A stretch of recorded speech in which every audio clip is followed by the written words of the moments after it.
El Salvador, el presidente Nayib Bukele, vamos a hacer una evaluación de lo que han sido estos 365 días con Wilson Sandoval de Transparencia Internacional de El Salvador. Sandoval, el placer de saludarlo, de recibirlo. Buenas tardes. Buenas tardes, Pablo, un gusto. ¿Qué balance se puede hacer en este primer año de vigencia de este régimen excepcional aprobado por el Poder Ejecutivo y refrendado, en definitiva, por el Legislativo?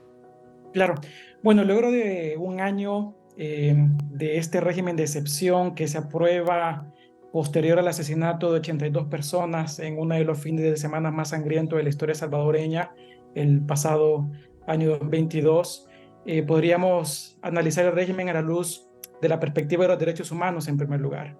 El Estado salvadoreño hoy por hoy ha detenido en el contexto de la suspensión de las garantías constitucionales más de 65,000 personas y en manos del Estado salvadoreño han muerto más de 80 personas, es decir, en centros penitenciarios.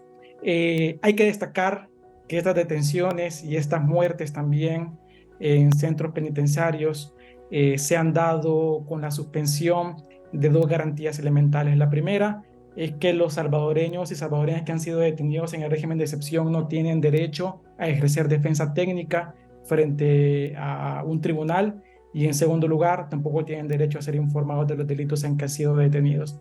En ese sentido, Pablo, las personas que han muerto, las más de 80 personas que han muerto en el régimen de excepción en manos del Estado salvadoreño en las cárceles, han muerto sin haber ejercido defensa y sin haber sabido de qué delito se les acusa. A esto hay que sumarle de que parte del balance alrededor de ese régimen es la total opacidad y la ausencia de entrega de información pública relacionada con la ejecución de fondos públicos, especialmente en la construcción de la megacárcel que se inauguraba el pasado mes. En esta megacárcel, a la fecha, la información sobre cuánto nos costó a los salvadoreños, qué empresas la ejecutaron, cuál fue el proceso de licitación, entre otros datos, es información completamente reservada. Y a esto hay que sumarle también que los datos de los homicidios, desaparecidos, feminicidios, etcétera, entre otros actos criminales o delitos cometidos en el contexto de este último año, son información reservada también. Es decir, no podemos cotejar o confirmar que la información que precisamente se maneja desde el Estado salvadoreño es la real, porque la información no se nos entrega, a pesar de que por ley el Estado salvadoreño está obligado a entregar datos estadísticos sobre homicidios o desaparecidos.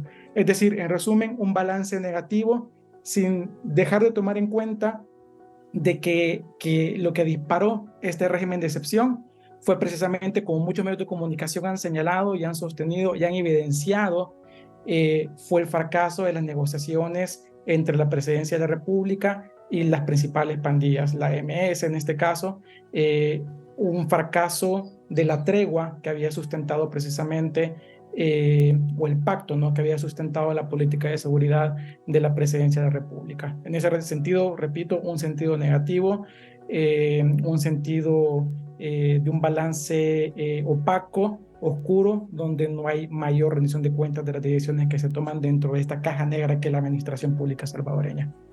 Ahora, estas cifras, como la que manejaba en las últimas horas el presidente, por ejemplo, en esta publicación, 0 homicidios en la jornada del aniversario de la aprobación de este régimen de excepción. Usted señala, esto no es cristalino, no es transparente, no hay certeza de que esto efectivamente sea así. En lo absoluto, no puede haber certeza porque la información, curiosamente, la información sobre las estadísticas de homicidios es información reservada, Pablo. Entonces, ¿cómo en efecto la prensa, la sociedad civil organizada o cualquier otro organismo internacional puede corroborar que efectivamente lo que el presidente de la República sostiene es cierto si la información estadística es reservada? Es decir, es curioso de que aquí hay información que debería sustentar el éxito de la política pública, está reservada, al igual que los desaparecidos, es información reservada también. Entonces, ¿por qué reservas el éxito supuesto de tu política pública? Cuando es información que generalmente, estadísticamente, esta información estadística ha sido compartida en los últimos 15, 20 años por el Estado salvadoreño, y desde que arranca este régimen de excepción, la información deja de ser entregada precisamente a la población. En ese sentido, tú no puedes verificar indicadores de avances o de seguimiento, de monitoreo de la política pública sin datos que poder corroborar. La única información que hoy por hoy tenemos, Pablo, son precisamente los tweets que tú muestras en pantalla y no hay más que eso. Información precisamente que circula en Twitter, en Facebook o en otras redes sociales similares. ¿Cómo han monitoreado el funcionamiento del nuevo centro de reclusión inaugurado recientemente en el país?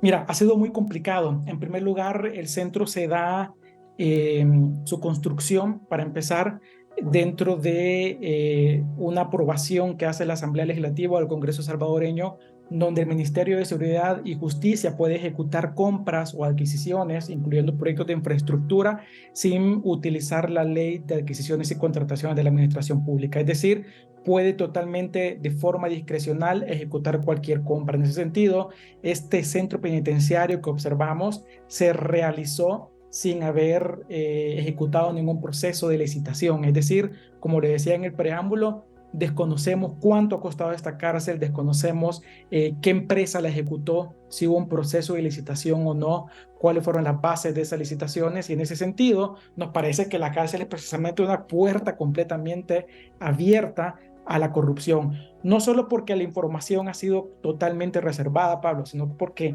también el alto nivel de discrecionalidad en el uso de los fondos en el sentido teórico de la emergencia llama poderosamente la atención. Discrecionalidad más opacidad en un proyecto tan grande de infraestructura, lo que podríamos estar esperando acá es precisamente ciertos actos de corrupción.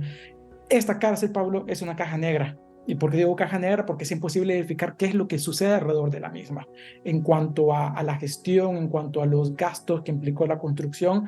Y a eso hay que sumarle también otro efecto sumamente negativo que hemos identificado en el monitoreo de la construcción de esta cárcel, el desplazamiento de los ciudadanos que precisamente vivían en esa zona, en estas tierras, que las utilizaban para agricultura. Esta gente precisamente ha denunciado cómo el Estado los desplaza de su territorio, construye la cárcel en contra de cualquier estudio técnico o ambiental y termina también quitando la fuente de ingresos para estas familias agrícolas pobres, campesinas que vivían en esta zona. Claro, Pablo, es bien complicado el poder hacer eco de esta situación porque tampoco puedo dejar de mencionar que la gente en El Salvador precisamente aplaude la política y eso es irrefutable, le está aplaudiendo. Hay una legitimación de lo que está pasando, a pesar que hay efectos colaterales como las violaciones de derechos humanos que han pasado en esta cárcel. ¿Por qué? Porque aparte del monitoreo también nos arroja de que en este centro, así como en otros centros penitenciarios, hay detenciones ilegales, Pablo, detenciones donde en cualquier democracia tú tienes el derecho de poder defenderte frente a un juez, de poder saber de qué delito se te acusa, pero acá no lo tienes y vas a parar a este centro de contención o cualquier otro centro de contención. Y la estrategia o la narrativa del presidente Bukele ha sido muy efectiva porque ha puesto en oposición el concepto de derechos humanos versus el concepto de seguridad pública, cuando debería ser precisamente conceptos complementarios y no conceptos excluyentes entre sí. Lamentablemente en la narrativa lo que se ha logrado es que se aplaude únicamente el concepto de seguridad pública, desechando por completo el concepto de derechos humanos. Hablemos de algo que manejabas, la legitimidad que la población en definitiva ha dado a estas políticas del presidente Bukele, cuya aprobación supera ya el 90% entre la ciudadanía salvadoreña, y esos son índices abrumadores en materia de aceptación. ¿Preocupa lo que pueda pasar a futuro? Porque también en guarismos similares se expide la población respecto a una reelección vedada por la Constitución. Completamente. Y llama mucho la atención eso que mencionas. La reelección, Pablo, es ilegal en El Salvador y lo dice tajantemente la Constitución en más de 12 artículos. Históricamente la reelección nunca ha tenido espacio en la legislación salvadoreña, precisamente porque las reelecciones o los intentos de reelección han salido muy mal. El poder se atornilla en El Salvador y en ese sentido es que la Constitución desde el 83 decide no declarar ilegal.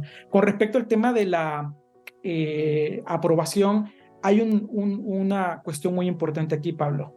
Y es que la gente estaba insatisfecha con la democracia en El Salvador y insatisfecha precisamente con los partidos tradicionales, los cuales a partir de su descomposición dieron paso a este presidente populista que ha sabido perfectamente a nivel comunicacional posicionarse y aprovecharse de la insatisfacción que han tenido los salvadoreños frente a la democracia.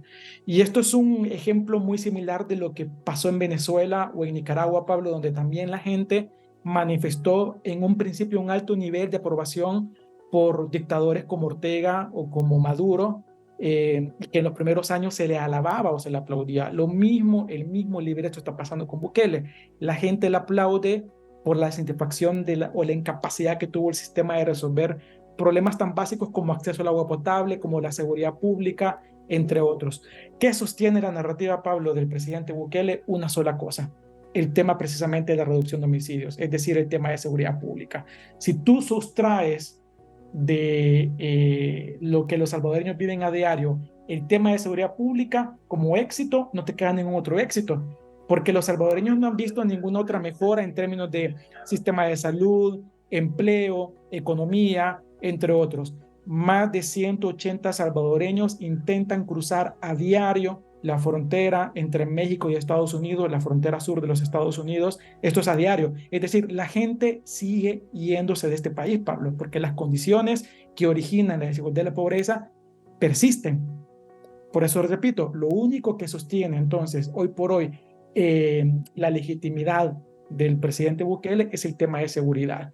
Claro, por eso era importante de alguna otra forma apuntalar esta situación. Se lleva primero un pacto con las pandillas, sucede lo de los 82 homicidios hace un año, en este fin de semana sangriento, y se vuelve manodurismo, ¿no? Algo que la gente sigue aplaudiendo porque sí, en efecto, Pablo, eso no lo vamos a negar, la gente se percibe como más segura en las calles. Pero por otro lado, y con esto cierro, perdón que me extendiese y te devuelvo la palabra, como pasó en otros países, lo que nosotros hemos analizado acá es que va a llegar un punto en que la situación va a ser insostenible, porque la gente va a tener que comer, la gente va a necesitar empleo, va a necesitar mejorar su economía, y eso el gobierno de Bukele ha sido incapaz de hacerlo. Únicamente, como repito, lo sostiene el tema de seguridad. Por eso es que está alta popularidad. Sandoval, gracias por este profundo análisis. Ha sido muy amable por los minutos dispensados. A la orden, Pablo. Un gusto. Que Feliz pase tarde. bien. Era Wilson Sandoval de Transparencia Internacional.